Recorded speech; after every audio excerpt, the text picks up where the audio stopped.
All right, we've made it to our 8th annual Slide into Spring, this year's virtual edition 2021. The International Trombone Week has seen all kinds of great content developed and available online, and we're proud to be part of it. So glad you're here, and we're in for a treat. We've got several amazing artist sessions lined up, followed by a great concert featuring friends from near and far. Before we go on, a special note of thanks to our main supporter for today's event, the Calgary Association for the Development of Music Education. Founded in 2003 and run entirely by volunteers, CADME has put over $1 million back into music education programs through outreach initiatives, workshops, clinics, and amazing concerts in and around the Calgary region. I invite you to look them up at www.cadme.ca or on Facebook, as they are continually growing the opportunities for learning and music enrichment in our community. And now on to our first session. You're welcome to type comments and questions into the chat, which I will be reading and can pass on to our guests in order to respond. We're thrilled to have our first guest tuning in all the way from Pittsburgh, or the Pittsburgh Symphony, I should say. I think he's in Cleveland right now. Principal trombone since 1999, and having also served as solo trombone at the Montreal Symphony. Pete Sullivan is also on the faculty of Duquesne and Carnegie Mellon Universities, and among other prestigious performances, has performed Christian Lindbergh's trombone concerto in Bunol, Spain, with a composer on the podium, and has also been the clinician to our National Youth Orchestra's trombonists.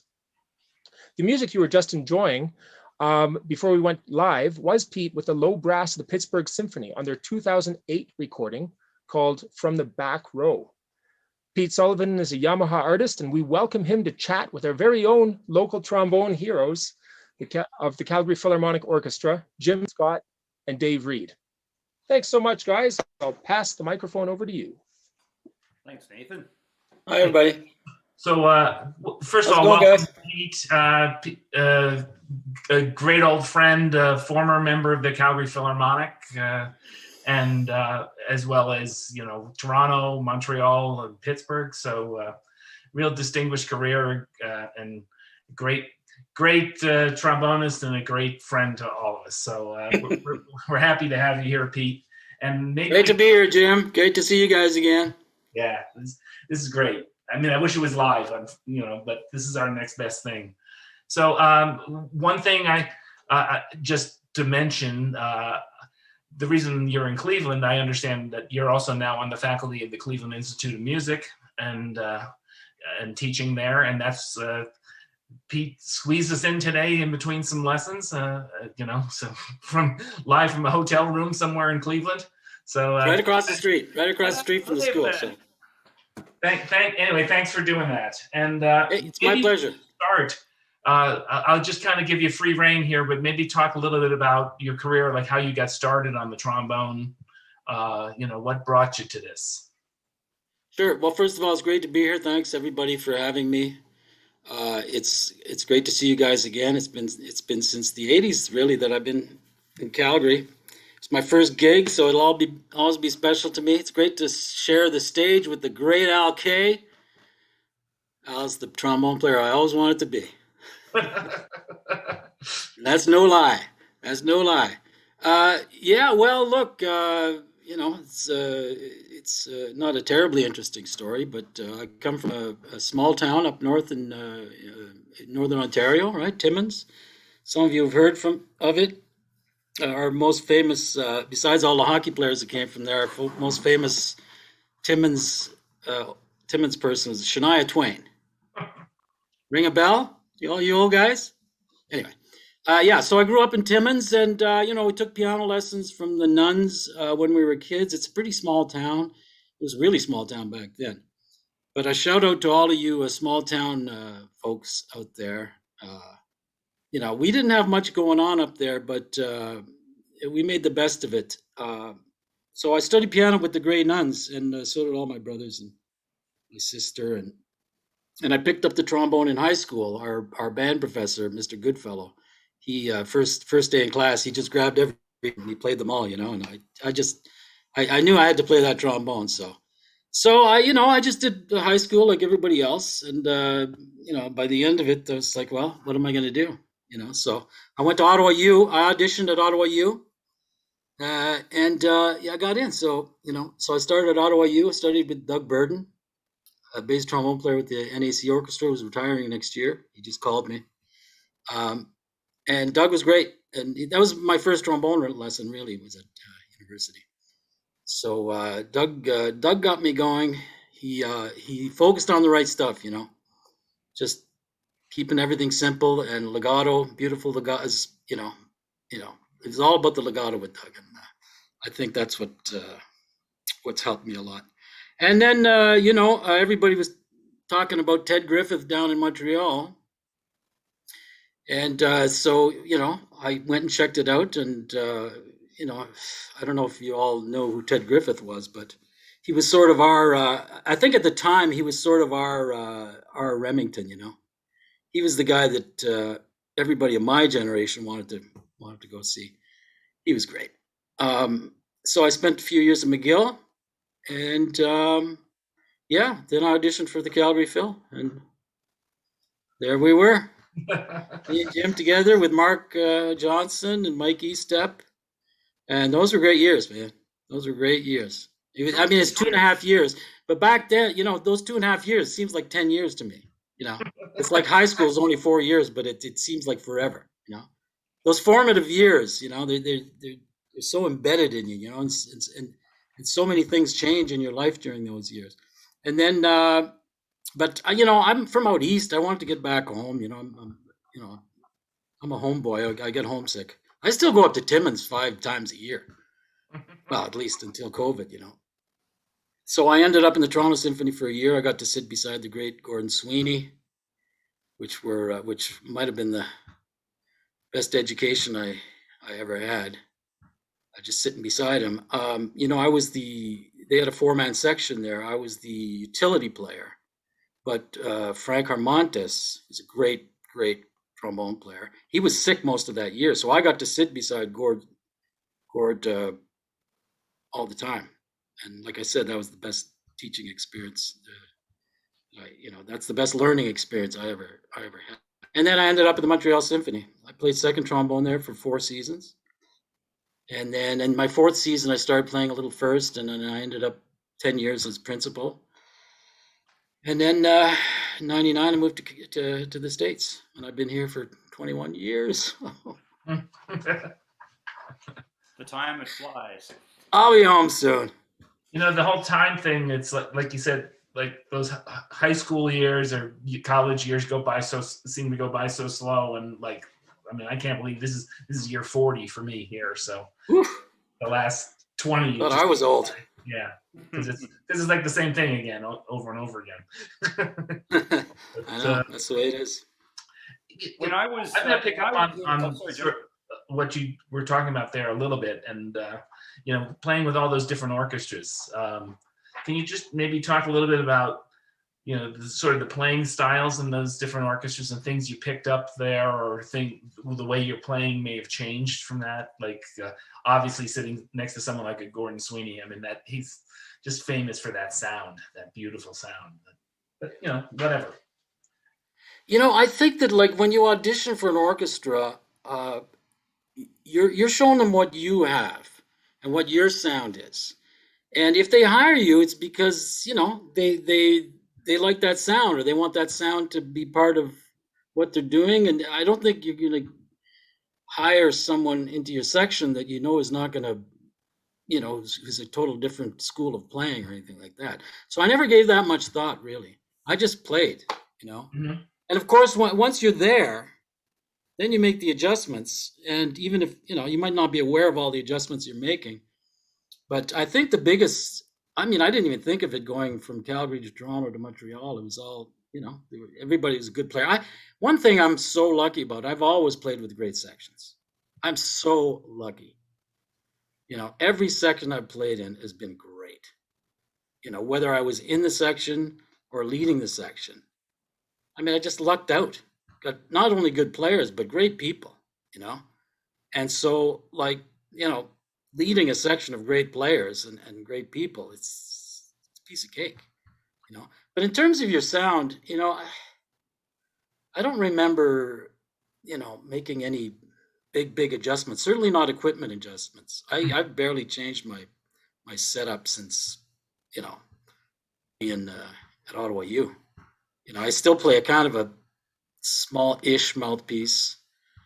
I don't have your typical. You see, Pittsburgh section was a very bright section. With George Vosberg and Bill Caballero and those guys. I mean, that's like an all-American, bright, aggressive, not pejoratively, but you know what I mean. Oh yeah. And so I'm more of a brighter player, so it worked out. It worked out, and I didn't have to make any changes. I mean, I remember Joe Alessi looking at my mouthpiece. He looks at it, says, "This is a trumpet mouthpiece." Yeah, well, I play like fives, and everybody plays like threes and fours, but I just play a five, And for my job, I got to be able to project, without without killing myself, So I need a bright, clear sound, and if it's in tune and it's in the right spot, it's going to get out there, You find things changed, like just like note lengths. Yeah, a little bit. Maybe bell tone kind of playing or that sort of thing. Maybe a bit. I'm not sure how conscious I am of it. I probably just reacted and went with it. I think if you're going to be successful as a section player, whether it's a big band or an orchestra or whatever, you got to be able to react like that. So if people are playing bell tones a little differently in Pittsburgh, well, I just you just kind of go with it. You do it. I mean, as principal trombone, of course, you're leading your section, but more often than not, you're an inner voice in a larger section. So I like to think that I got to Pittsburgh and I added a certain something. I'm not exactly sure what it is, but I'm sure I brought something from Montreal. And so the section, I think when a principal trombone comes in, the section will change somewhat. Sure. Not like a principal trumpet coming in. I mean, that can be like a wholesale change to the sound of your section. Oh yeah, like principal trumpet. I totally agree. Like I always find that you got to keep your principal trumpet happy. You gotta. Good luck with that. But you got to try and follow. You got to try and follow their lead and make sure that you're a your team player. You're not. Yeah, a lot. You look. I mean, the one thing I will say that the Pittsburgh is a German, sort of traditionally German orchestra. With Reiner and the Moselle and so it was a heavier sound, and maybe a little more tenuto to all the notes and all of that.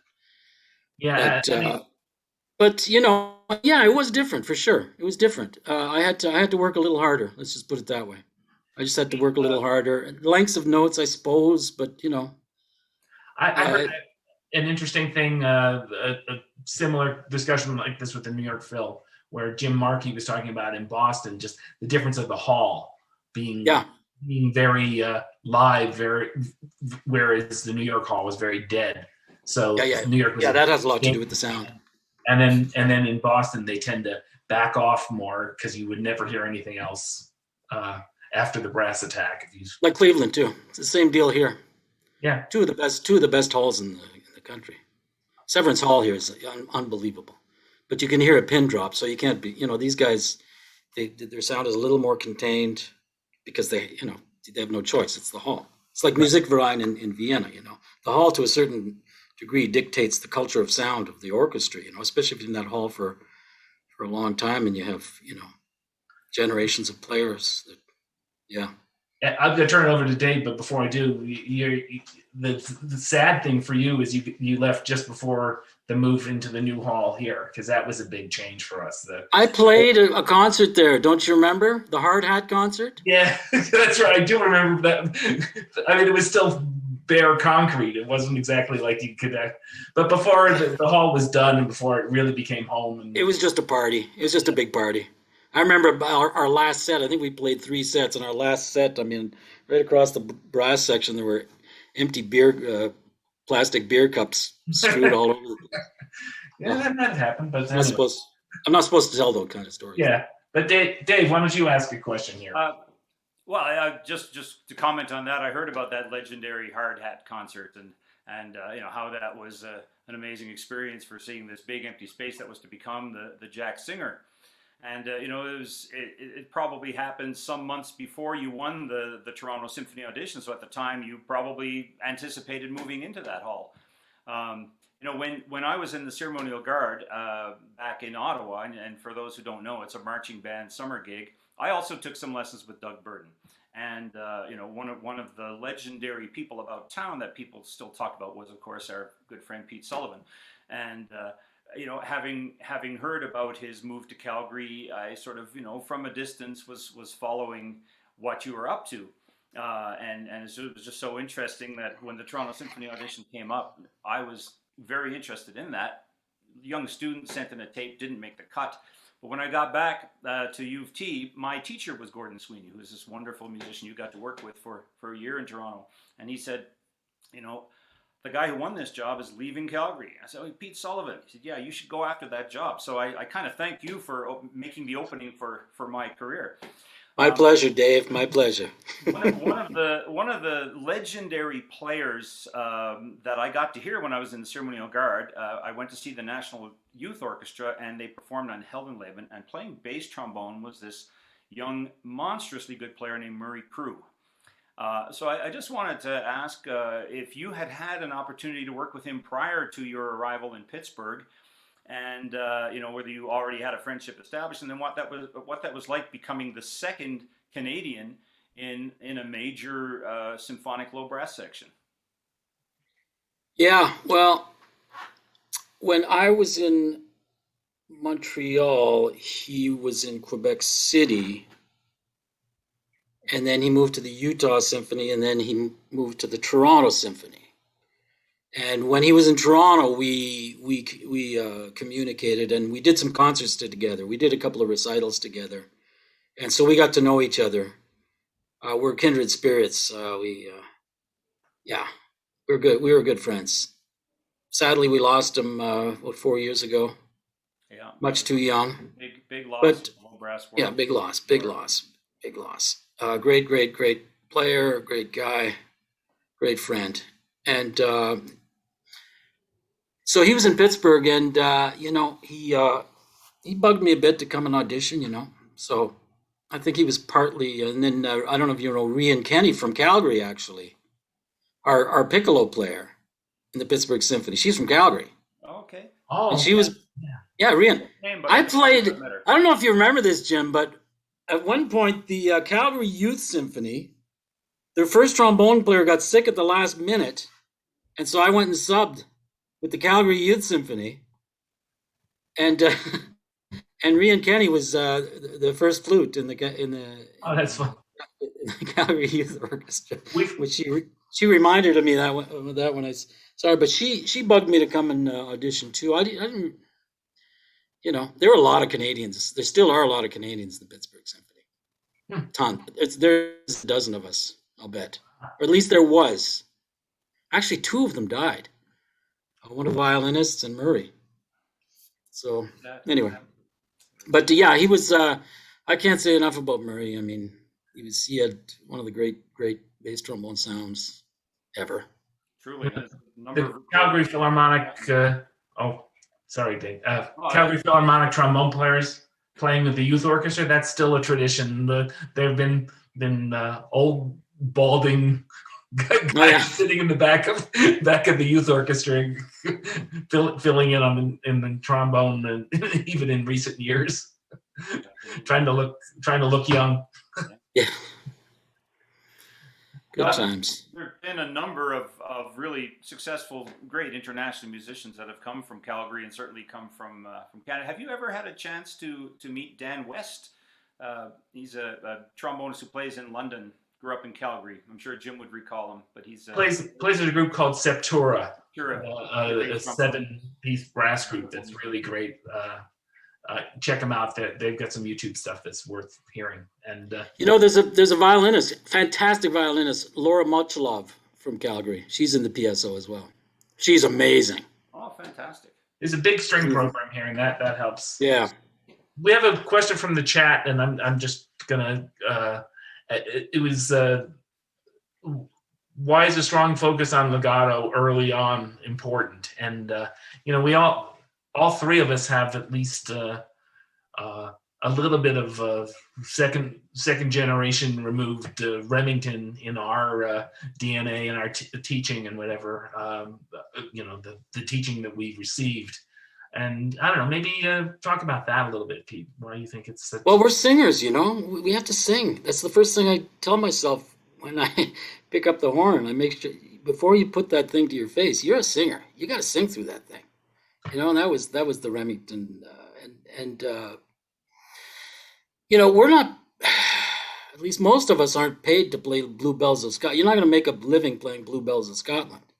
We're paid to play beautiful chorales. And tell you the hard part, the real, what's bolero? Bolero is just a nice legato, high register etude, Yeah. We get paid to play nice lines, to sing nice lines. Playing loud, that's the easy part. Yeah. Anybody can play loud. But to play soft and smooth and legato, that's where you make your money, ladies and gentlemen. After all these years, it's like, I got to be able to play the high notes, and I got to be able to play the soft chorales. And I mean soft, And you guys, anybody who's been playing in an orchestra for long enough, they know that. Anybody can play loud. Yeah. Yeah, there's an old line that nobody ever got fired for not being able to play loud enough, but it's not being able to play soft enough. Yeah. That. Yeah. And that's the problem. And there was one more thing I wanted to say about the switch to the orchestra. And I did do a change of equipment. I switched from my Bach to my Yamaha. But it wasn't because I was trying to change my sound or anything like that. It was more because my horn was falling apart and Yamaha got in touch with me. And the deal was, make me sound the way I sound. I don't want to change the way I sound. So build me something that is going to do that, And so after a couple of years working with them, we got this horn and I was going back and forth between my Bach, which was a great instrument, but it was falling apart. And there was, so I did do that one little change, but I'm basically on the same mouthpiece. That's good, because that was actually a question I was going to get to a little bit about your Yamaha thing. But yeah. Oh, they've been great. They've been great. Yeah, good bunch of guys. Good bunch of folks. That's great. I have a relative. Anyway, we won't talk about that. Okay, go ahead. Maybe this is a good one. Can you name some career highlights and maybe some favorite halls, favorite conductors, things like that over the years? Well, like I said, I think my highlights are the people that I played with, like Murray and, my principal horn, Bill Caballero, all the guys in Montreal, John Zerbel and Jim Thompson. That I think is probably the highlight for me. Just from Timmins, sometimes I have to pinch myself. I'm playing with these guys that are just unbelievable, and at the same time, it's kind of, these guys, they'll go 6 months without missing a note, and so, but I don't know. We've played Carnegie so many times. I had to play the Bolero a lot in a lot of places like Carnegie Hall and live on TV a couple of times, and that's been I won't miss that, playing that thing. I've had to play that so many times, but I played in some beautiful halls. We played a lot in the Musikverein Saal in Vienna. We've done a couple of residencies there. Last time we were there, we played 5 concerts there. We recorded Mahler's Second there. We played the Mozart Requiem there. We played I know you guys have played too. And some of the great halls, Suntory Hall in Tokyo. We played the new halls in China. We played every hall you can imagine in Germany. We've been there so many times. And the new hall in Paris, the new hall in Hamburg, Prince Albert Hall, the Proms. I was lucky. I hit the sweet spot with the touring orchestras, because there were just so many tours. So those are highlights. And conductors, I played with some really great conductors. Maris Janssens was, he passed away last year, sadly, but he's just magical to work with some of these guys. My conductor now is great too, Honig. And my years with Dutoit in Montreal were amazing. I got to play with Frubeck de Burgos a lot. He died too. All these guys are dying. I guess that's kind of it. The halls, but as I say, mostly the colleagues that I played with. And I've been lucky to do summer festivals with some of the greats. I'd echo that too. I mean, it's the colleagues. I mean, Dave here, for instance, is a great colleague to work with. You were a great colleague to work with. But also some of the same halls. I mean, we only, of course, got to do that one European tour with Calgary, but we played the Musikverein and Tonhall in Zurich. Zurich, the Tonhall, that's fantastic. Yeah, Geneva was pretty good hall too. And Victoria Hall, yeah. And then another tour we did Carnegie, and we did Symphony Hall in Boston, and those are both. Oh yeah, great halls. Great places. And yeah. Maybe same thing to you, Dave, if you got anything like that. Yeah, just changing the subject a little bit. We've talked a lot about our dear departed friends here. Back in my early years in Calgary, I was very good friends with your late cousin, Mark McGregor. And he was I was his teacher. He was Jim taught Mark at U of C, and he was a wonderful presence, musically in this city. In fact, he was also a virtuoso accordion player, as you might recall. I do. I grew up with the guy. Played with the Calgary Philharmonic. Came in with his backwards baseball cap and torn T-shirt. And Mario Bernardi was absolutely expecting the worst. Do you remember that, Jim?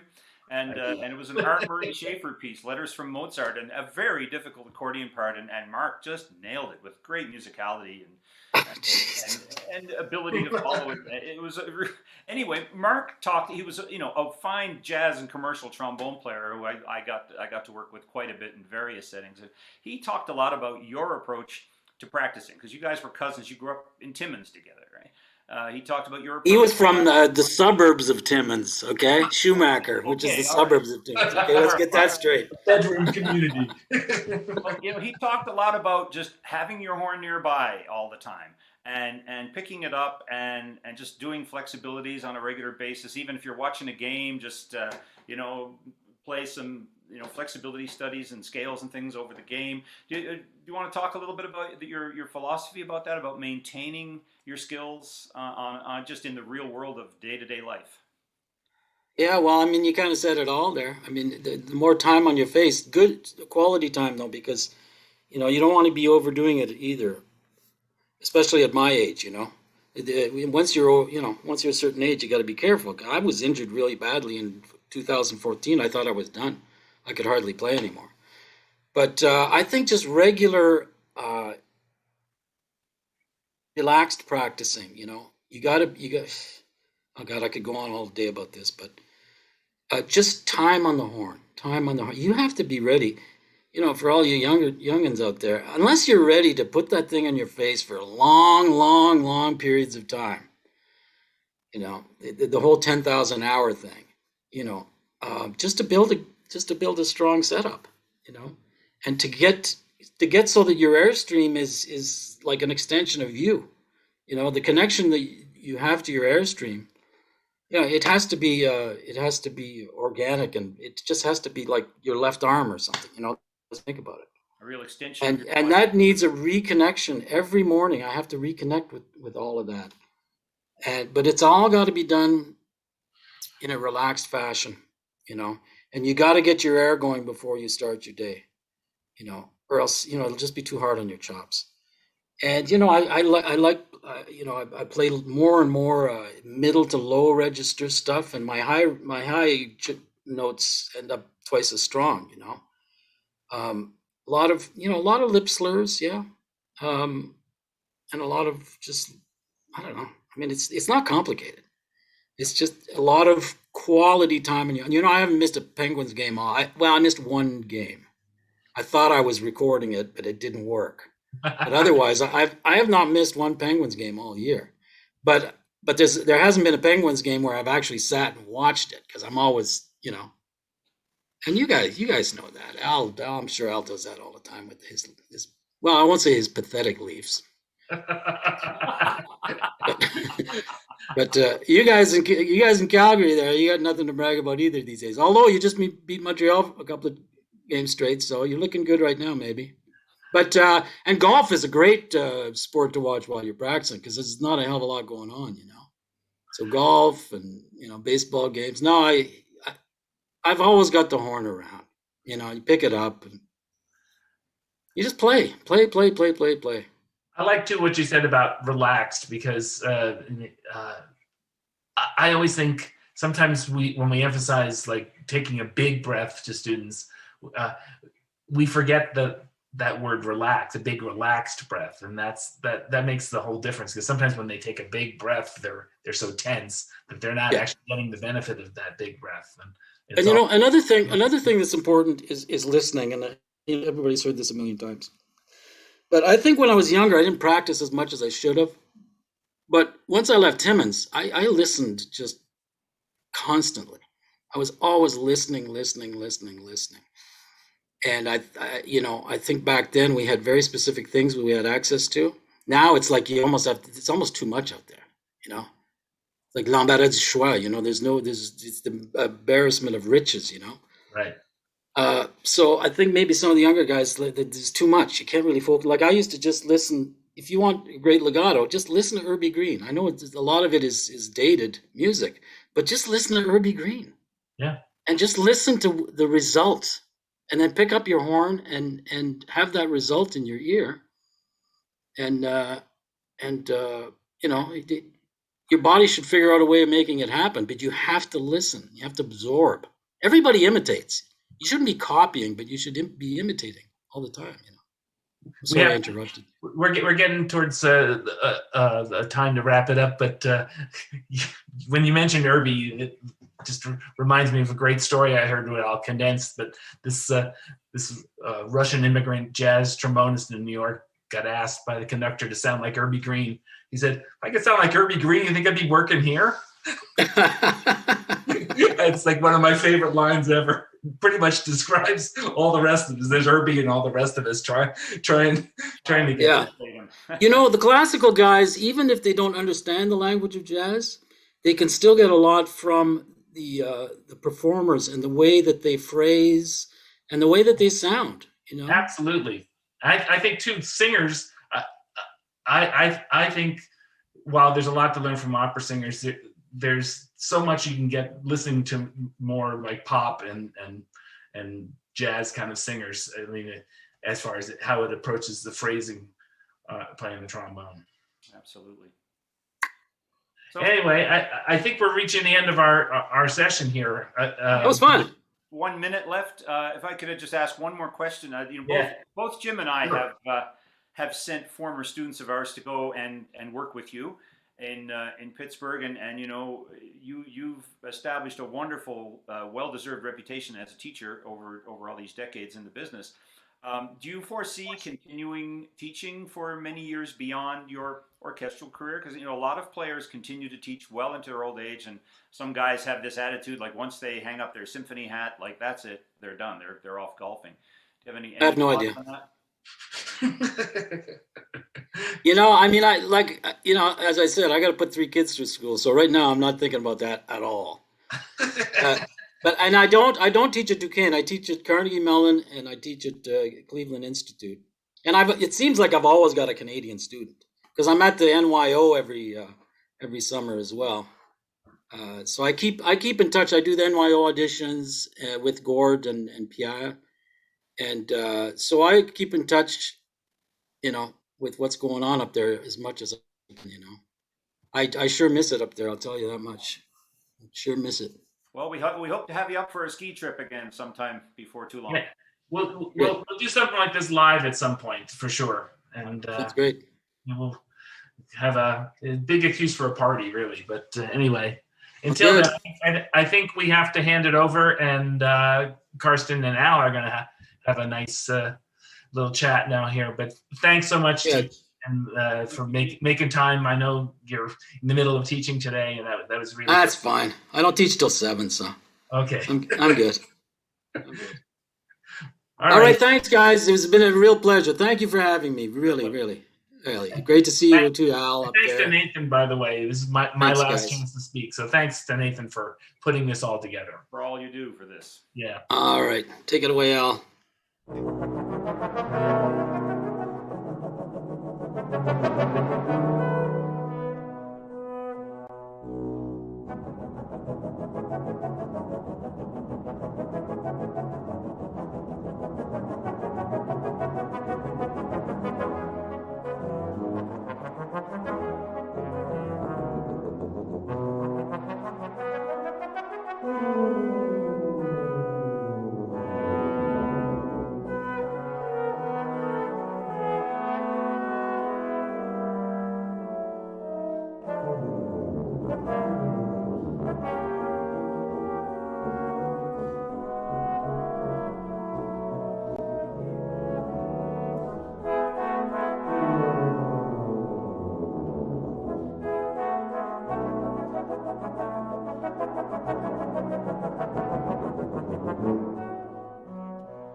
All right, what a great session, man.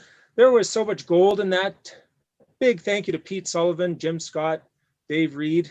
We're just so appreciative of that. Every year, as part of the afternoon, we have a few door prizes. So we've got the names and participants from the Calgary region who sent in recordings for the virtual trombone ensemble, and they will be picked from a hat. I hope you can see my hat here. And the first, there's gonna be 2 draws now, and we'll have 2 after we hear from our next interview. And let me just pick here. I'll try to be as fair as possible. All right. So this is for an Arbon's book, courtesy of Long and McQuaid. So thank you very much to Long and McQuaid. And Amanda Shaw has won that. Awesome. That is brilliant. So we'll try and get a hold of you, or you get a hold of us at slideintospringyyc@gmail.com, and we will figure out a way to get that contactless pickup or delivery of your prize. So there you go. And we've got another prize from Long and McQuaid, a digital metronome. So let's see who's going to get that one here. See, sorry, my virtual background here. That's hilarious. I've just picked Jim's name. So Jim, we've got a metronome for you. That's awesome. All right. So I'm glad that I could at least be in touch with both of these people.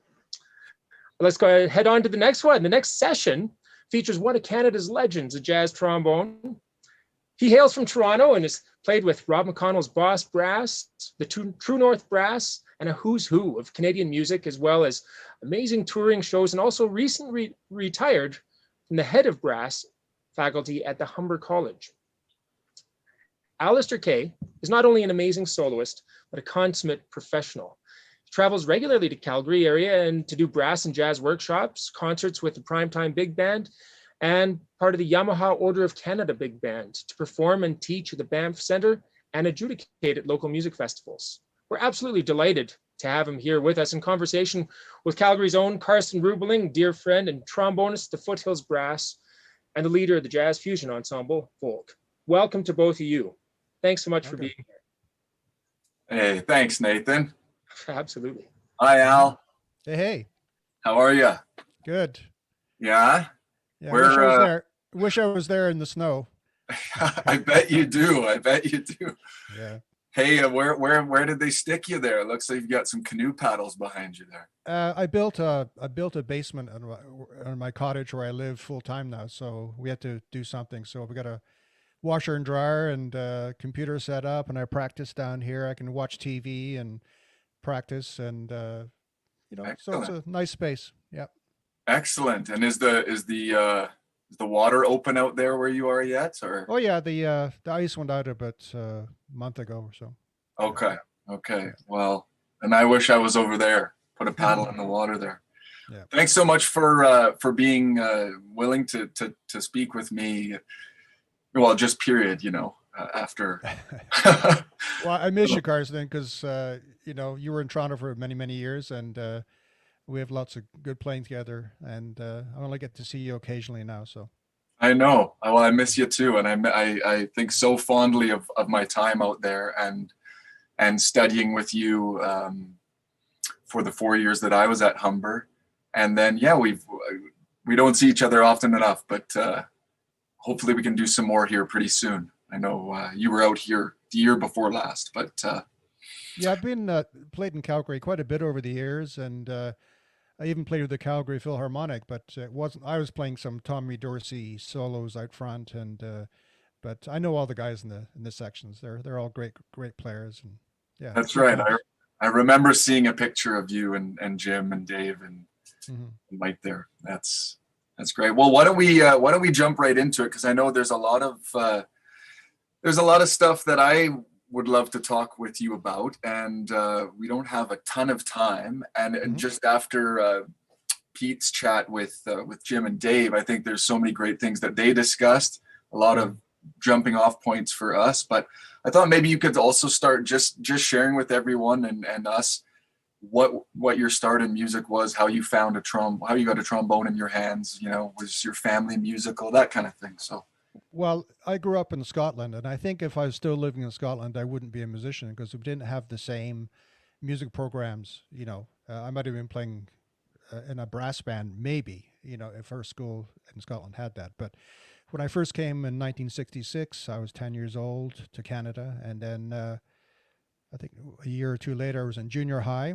And it was basically the teacher we had a really great teacher, was a valve trombone player. And the first class, I remember he passed around a clarinet mouthpiece with a reed and a trumpet mouthpiece, and whatever you sounded best on, you were either brass or woodwind. Like, I guess we all got the flu as well, but I don't know. But that's how we started, and so in grade 7, starting trombone, and you know what? From the 3rd or 4th month of playing trombone, I picked it up very quickly. I practiced all the time. And I knew this is what I want to do the rest of my life.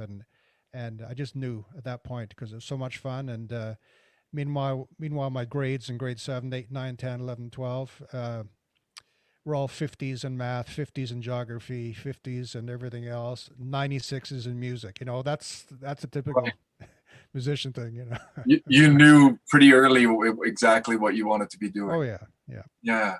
And I know you started young and were very proficient as a young trombone player. I mean, I think you were starting to work also pretty early as well in Toronto, right? Yeah, I mean, when I went, even during high school and actually junior high, we started a big band because, no, sorry, we went to high school because our teacher in high school was not interested in jazz. So a bunch of us started a big band, and we were actually a great all-star band from schools around the area, and we did radio shows and we played the exhibition, and Yeah.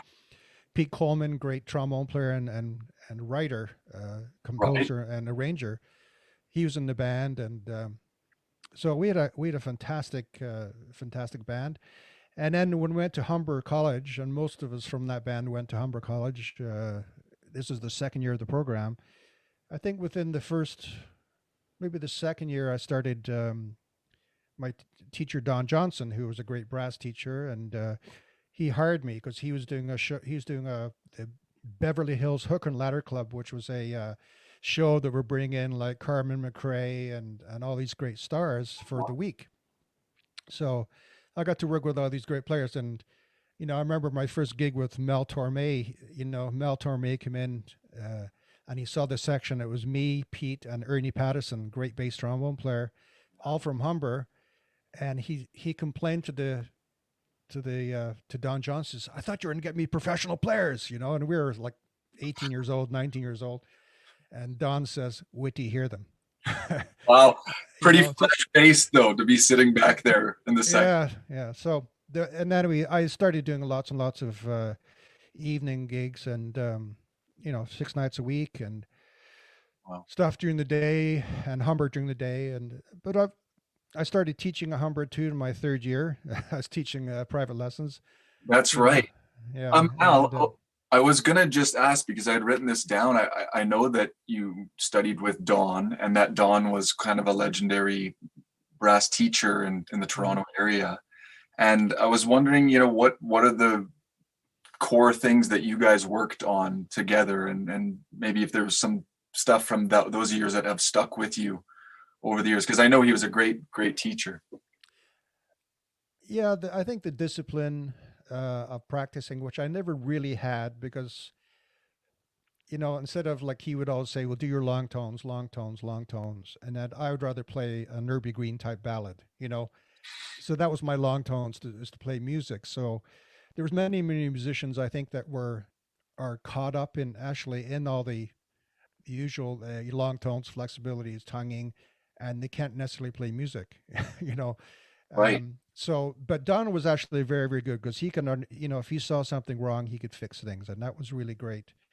Kind of I went through an embouchure change at Humber when I was there, and took me about 6 months, I think, to get it together, and I still had to go out and play gigs, so it was pretty tough, but I got it together, and I'm happy with the result. And but Don was great that way, and he was, he wasn't just our teacher. He was our, was a great friend to all these great brass players that went through Humber, and yeah, so, yeah, that's great. And then you started teaching there in third year, and continued teaching there throughout, right after where you graduated as well, right? Or did you go after that? There was part-time trombone, and I was doing maybe an ensemble or something too, but part-time for many years. And then I was also teaching at York University, and also later on at Western University, down in London, a couple of days a week, leading the big band and stuff. But there was a full-time position. Don Johnson was retiring, and I went after his gig and won the gig, and so I started full-time. And but I've always enjoyed, like, I've been super busy doing like musicals and in the pits and studio work during the day. I mean, back in the 80s, I was doing sometimes 2 or 3 or 4 sessions a day, moving from studio to studio, and then trying to do my Humber stuff and doing a gig at night. And that's a lot to juggle. Yeah, it was busy times, but I made everything happen. And you get to be known by all these players, and then get in demand. And so I think very, very early age, I think I had a pretty mature sound. I like to, have that Tommy Dorsey. I could do that style very well. I could play like Irby. I could play in time. I could play in tune. I had a great range. These are the important things to establish yourself, I think. But I like hearing that kind of idea as well. And I remember this from our lessons many times, taking a part of the fundamentals of playing and making sure that you're having a musical application for that and putting it to a piece or a melody right away, and making sure that you're not just isolating those fundamentals from the actual musical material. And yeah, for sure. Always, and like what Pete was saying about listening. I mean, that's I think almost like some people are afraid to listen to great players because they sort of relate themselves to those great players and they feel bad about themselves, rather than being totally inspired. I mean, I listen to not just only jazz players, but I listen to Christian Lindbergh and Alain Trudel, who is a great player, and he's fun. He's a great jazz player too. We've done a bunch of stuff together, but listening to great players, it makes all the difference, because it's got to be up here, before you even pick up your horn. Yes. Yeah. I remember that was a big thing too, kind of developing, a key part of developing your sound concept is listening to all the great players. And that's something that I've certainly passed on is, almost to be a musician, you have to be a listener first and foremost. And so I know we talked about Irby Green, and I just thought maybe I'd also ask, in your formative years, who else would you have had as kind of your major influences? Well, in Toronto at the time, there was Rob McConnell on valve trombone, and I had we always listened to the original Boss Brass recordings before they had saxophones even. That's right. And it was a brass group with a rhythm section, and so Rob was, a great influence. Teddy Rotterman was a great. He was like an Irby Green of Toronto, of Canada. Beautiful sound, beautiful, crystal clear range, and I always looked up to that. And then when Ian McDougall came to Toronto, I think I started studying with him in the third year at Humber. He started teaching there. And he was a big influence too, because he had that beautiful legato sound and great sound all around the horn. And so there's the three sort of Canadian musicians that I really respected and listened to a lot.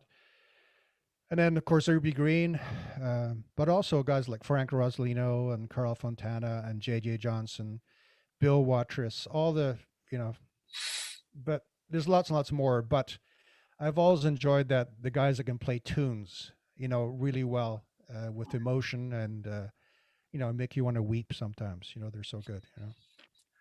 Well, you've made me want to weep many times. and I was tough. I know I was tough on you. I was too tough on you. No, it was great. I remember starting my lessons with you, and you would, show me the examples of that style of playing, the Irby and Tommy Dorsey, the legato stuff. And I really found that extremely difficult for quite a long time to really get there. And, the listening though, as Pete mentioned too, it's such a big part of it. Like, let your ears guide you and your body kind of follows along. Yeah. No, well, that's great. I know Irby.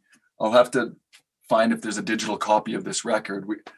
For everyone listening, we were talking about this album, All About Irby Green, which I found a couple months ago, and it's from like 1956, and it's just brilliant. So I only got to hear him live a few times. He came to Toronto to play at the Limelight Jazz Club, I think, at the Royal York Hotel, and he wasn't playing too many ballads. He was mostly doing standards and stuff, and he could get around the horn. He's a really great jazz player too. But he's a very quiet guy. He's not a over the top type of personality. So you said hello to him, and hard to keep a conversation.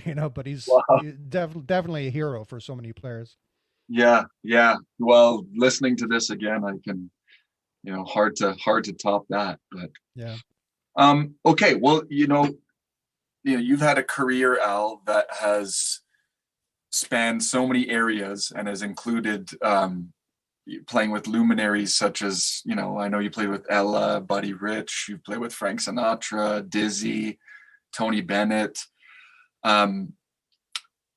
We have limited time here, but I'm wondering if you could maybe talk about going from growing up listening to the Boss Brass to being in that band and to kind of sitting in that band for 15 years. About you played with Boss Brass, right? Well, at least. Yeah, right. And then further on from there, but maybe you can talk a bit about that. Well, the thing is, when you're sitting in, it doesn't matter if it's a classical situation or a jazz situation, when you're sitting in a band or orchestra surrounded by fantastic players, it's almost hard to sound bad, because they draw the music out of you, and you're already a pretty good player, but as soon as you hear that sound around you, you produce, Just adjust. And that's one thing about, I was already doing sessions with most of the guys in the Boss Brass before I joined. Right. So we did the recordings with Sam Anestico, and he came to Toronto. It's mostly Boss Brass guys and lots of other recordings. So I knew everybody in the band. So when I first started playing in it, it was just like I felt it comfortable. And then Rob, I played first trombone for all those years, and after Ian left, and Rob started writing some solos for me and melodic type solos, and Right. It was And great, fantastic. Who was in the section with you for the bulk? I mean, some people came and went, but when you arrived, it was me, and then Bob Livingston, right, who's still playing up in north of Toronto, and then there was Jerry Johnson, great trombone player on third. Jerry, he passed away, unfortunately, but he was a fantastic player that played with Maynard's band for many, many years. right. And he did an arrangement, I think La Fiesta or something, or I can't remember with one of the recordings, but he toured with them for many years. And then Ernie Patterson on bass trombone. And Ernie was a fantastic bass trombone player, one of the best in Canada for sure. Yeah. But that was a great trombone section. And of course, sitting behind us, you had Guido and Arnie and, all these fantastic players, blaring in your ears. And it was great. Great Yeah. time. Wow. And those recordings are fantastic. You also did so much theater work. I remember it would have been 2002. Actually, it's interesting you mentioned Jerry, because that reminds me of the first time I came to Toronto. I was auditioning, out at Humber, and you invited me to sit down in the pit of the Lion King. At that point, you were playing Lion King with Jerry. Yeah. And I think I remember something about him starting the second act with his shirt off or something like that down there. pretty brilliant guy. But I know you did so much of that type of work too. Do you want to maybe talk a little bit about all the pit orchestra stuff that you kept busy with? Well, I was lucky enough to play in maybe at least 100 musicals, over the years, and mostly were great players in the pit. There's less pressure because you're in the pit. You still have to produce and have a great sound and do everything really well. And but surrounding you were great players, and it was fun. It was good money. I mean, you made a lot more money than I remember doing playing at some clubs 6 nights a week, and you make $350 or $400, right? Yeah. Now you started doing a musical, and now you're making like 1,100, 1,200, 1,600 near the end there.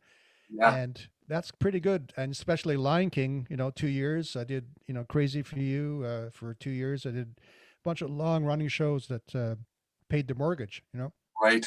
And then at a certain point on those long running shows, I remember you could sub out when you needed to, more or less, and kind of keep everything going, the teaching, you also doing all the CBC and all the recording studio stuff. But also, I've always been interested in pushing myself. So, I mean, True North Brass, when we first started that, there was four other fantastic players in that, and we started writing stuff for ourselves. We didn't play really any published material. We did all our own stuff. but that was fantastic because it means I could write stuff for myself that not many other people could play. Yeah. That Nor was should anyone great, try. and you have to do that type of stuff to keep yourself, instead of sitting in a pit doing Line King every night and not really progressing as a player. You need to have some stuff that really sort of pushes you and makes it more interesting. Right. And True North, so True North would have been one of those kind of passion projects that kept you really on your toes as well, hey? Yeah, well, I mean, I think the hardest thing I've ever recorded, besides Chardash, remember, a lot of people might have heard Chardash, and there's lots of double A's I put in. I mean, not too many other people do that, but and I also did something. When you record something like this, you're doomed to have to play it all the time. So you might you might have one high double A in you, but no, you can't. You've got to have them all the time for every concert. So. But the hardest thing I think I've ever recorded, and hopefully some of you out there can look for it, is True North Brass, where I do air varie. Oh yeah. And I augmented all the cadenzas and everything, and it ended off on a double high B flat, and so it was. And I think I only did 2 or 3 takes of that at the recording, and yeah. How many more would you want to do, right?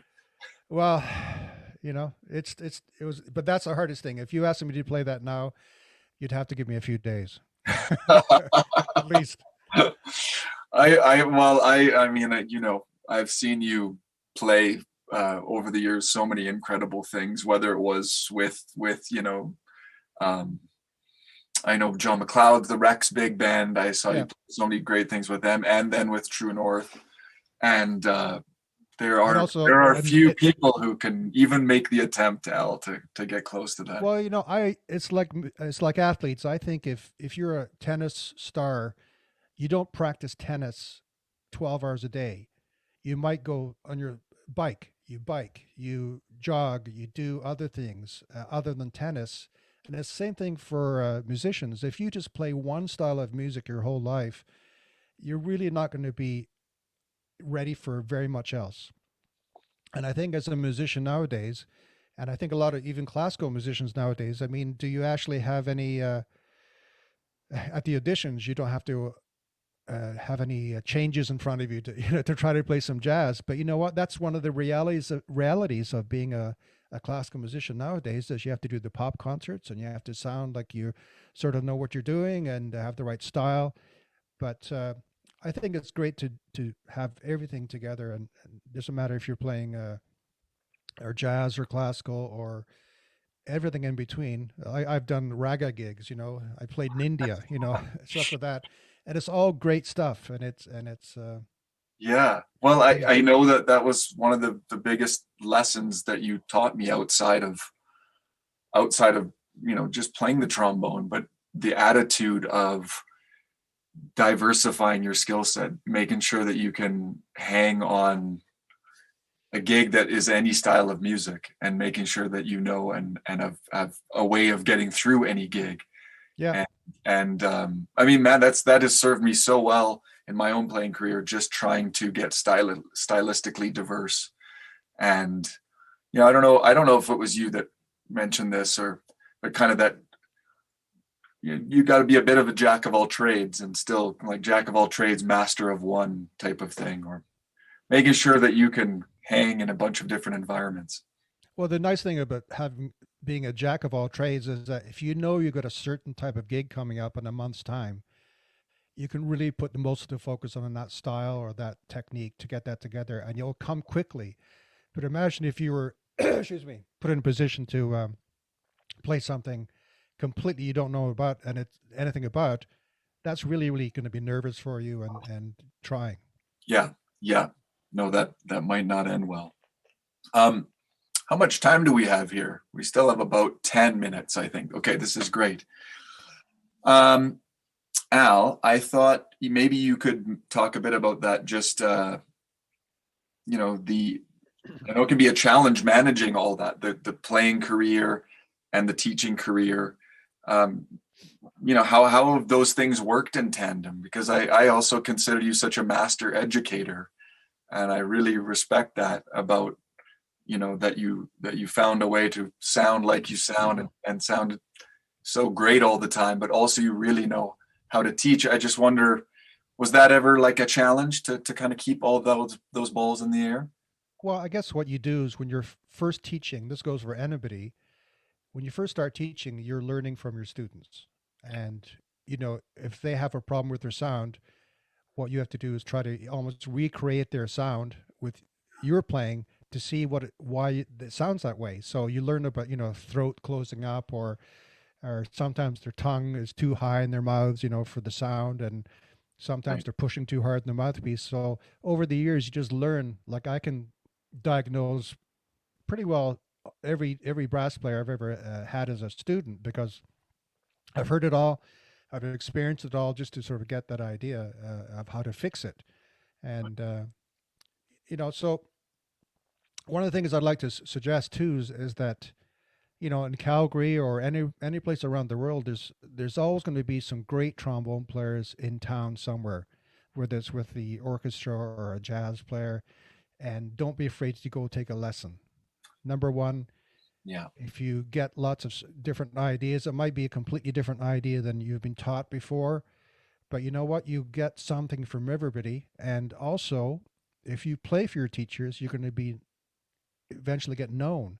I mean, Carsten, you played for me all the time. It'd be, easy for me to send you into a certain type of gig, because I know how you play. Right. Yeah, I think that's something that I think now I should probably, I've talked to Jim and Dave here in town. Well, sometimes I just want to come take a lesson and get some that extra schooling that, life's for learning, and this thing is a lifelong pursuit too. So I think that's a great point. Keep and also as you teach many students, eventually they hire you, like you did, Carsten. That's right. When was that? 2 years ago, or that was 2 years ago? 2 years ago. I you know what? Actually, it's funny because, well, for those of you watching, I had the unfortunate reality of double booking myself, and I knew that I had to bail on a gig of a friend of mine, and it needed to be somebody really damn good. So Al was kind enough to be willing to fly out here, play this gig. And actually, my mom bought tickets thinking I was going to be on the show. I listened the other day. She showed me, because she went to your gig instead of mine and recorded it. We were listening to it a couple weeks ago, and boy, that sounded great. That was fun. Yeah, it was a good band. Hey, well, we'll have to. We know we're going to get you back out here when we can. So yeah, good. Hey, couple questions more. I think this is kind of maybe an important one for me too. Is how have you seen the music business change over the years? I mean, that's a pretty wide open question, and we could probably talk about that for a long time. But that kind of idea, how you've seen things change, and then maybe what advice you'd have for younger players that are starting out now, Well, what, we've just gone through really a couple of years of very trying times for any live music. Yeah. But you know what? When you look on the internet, you see people putting bands together virtually, people still writing music, people still putting stuff up there, even if it's with a recorded track or something, but that creativity is something you need, I think, as a musician. And it's like Carsten, and with the Foothills Brass, if times were tough and there's no gigs, I mean, you got to think of other things to do to keep working and keep involved. And you just can't sit by the phone or sit by the computer waiting for that email to hire you.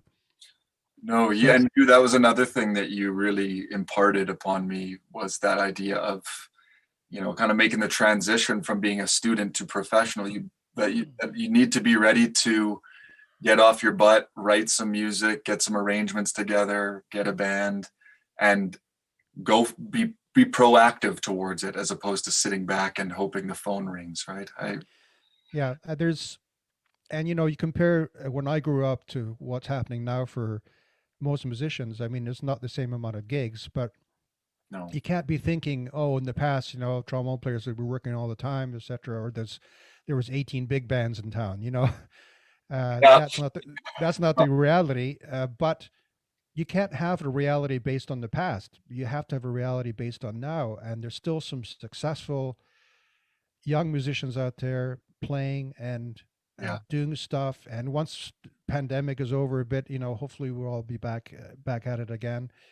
Take risks, you know, talk to some of the local big bands in town, for instance, and say, listen, I've been writing some great charts. Would you be interested to play them? Can I come out? You know, Yeah. and also even just like if you're a classical musician that says to a church you belong to or something, listen, I'd love to do a recital in 3 months with me and the organ or me and a piano as part of the service, or like you know, or something. You don't even have to be religious, you know, to make that happen, you know.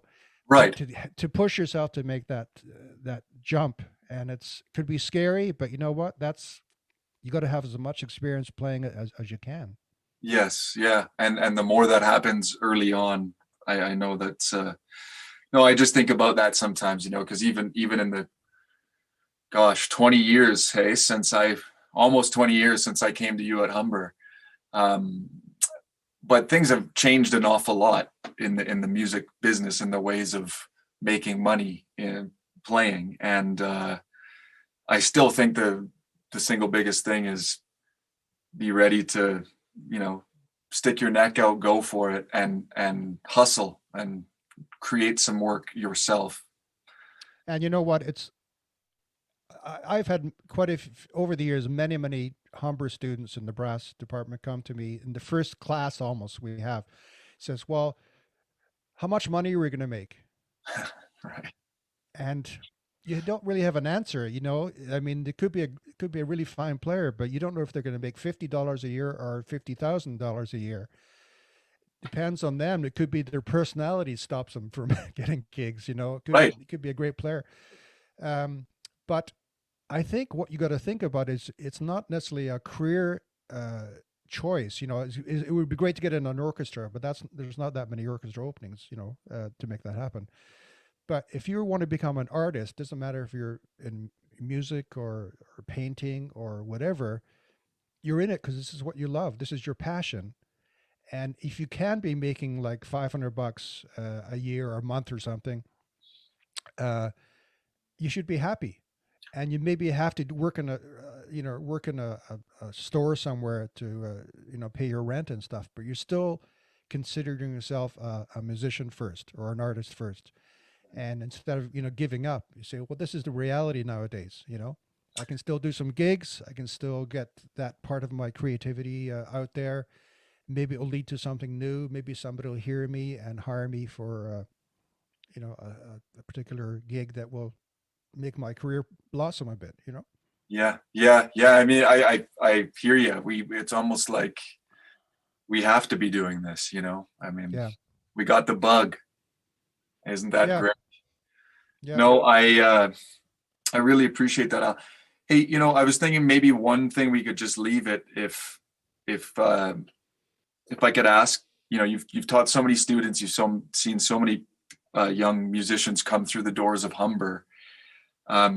If you wouldn't mind kind of sharing as a last thought some of the things that you've taught that you've really seen have a big effect on students. I know for me, you know, with the trombone side of things, we've talked a lot about fundamentals, but also just you taught a lot of non-trombonists at Humber too. And I'm just wondering if you've seen certain things really stick and work for a bunch of students. Kind of an odd question, but you know, what are the things that have worked the best over your time as a teacher, do you think? Well, you know, one of the Pete Sullivan was talking about it earlier as well, but the air, relaxed air and all that stuff. And, you know, I always tell the story at clinics over the years is that one of my biggest discoveries was I went camping with my wife for 5.5 weeks. We went from Toronto, drove all the way to Vancouver Island, up through the Cassiar Highway, up to the Yukon and back. It was 5.5 weeks.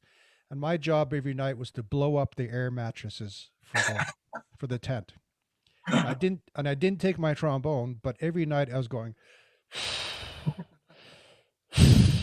And it originally took about 25 blows to blow each one up. By the end of the 5.5 weeks, I was doing it in 17 blows to fill this thing up. Didn't touch my trombone. But when I got back to Toronto, I had a gig about 2 days later after I got back, and I was a little bit worried.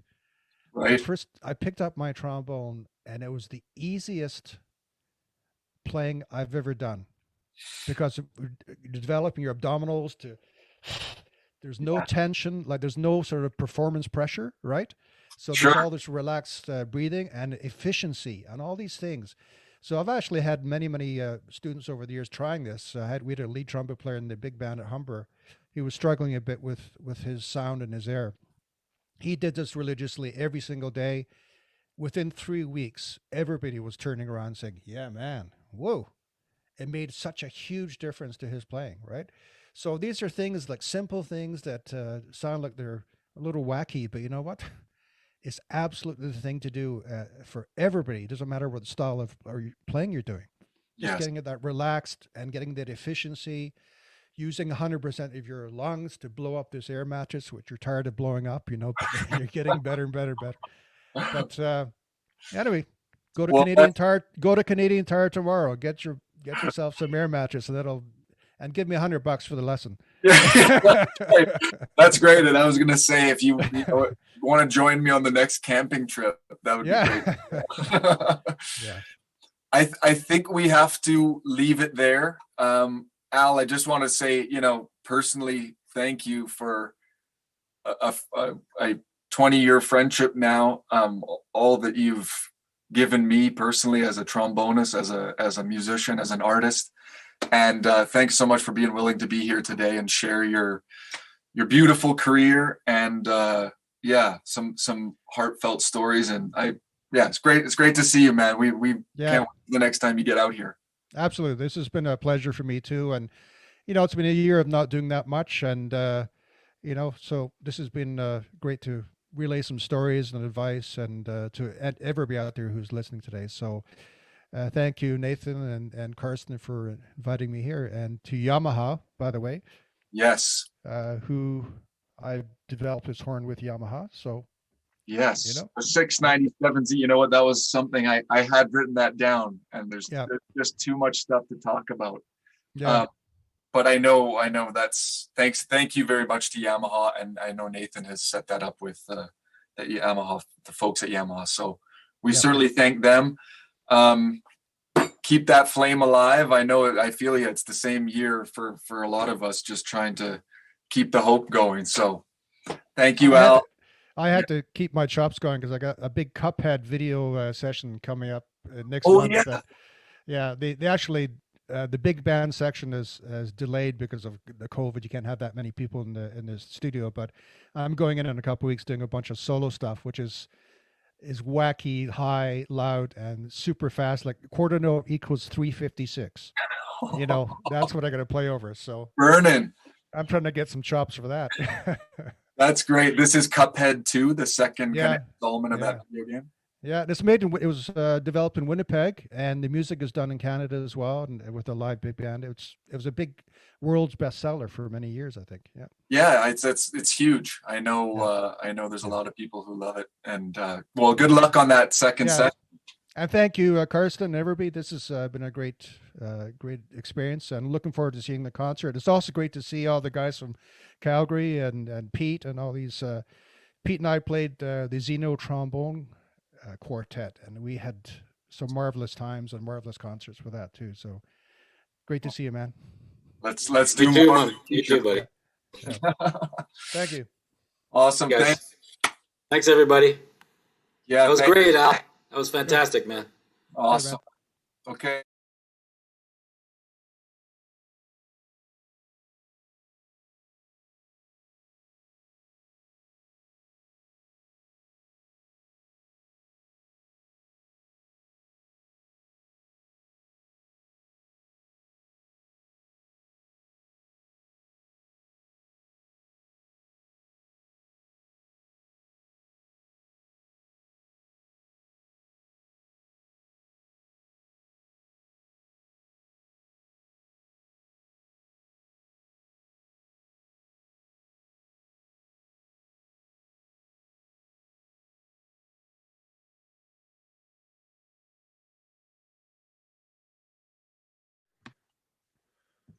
All right, man, I hope you all felt as inspired as I have. What a great session. Thanks so much, Al, Carsten, just brilliance. And that also encourages me to get the air mattress out this summer when we're camping. Thanks so much. We got a couple more door prizes. We want to give Music Direct a big thank you. Don Clausen and Music Direct have put together a bag of Rubeling trombone books. And let's see if we can pull from this hat here. And here we go. All right. Riku Takaheshi's got a bag of Rubeling books. Awesome. We'll get those out to you.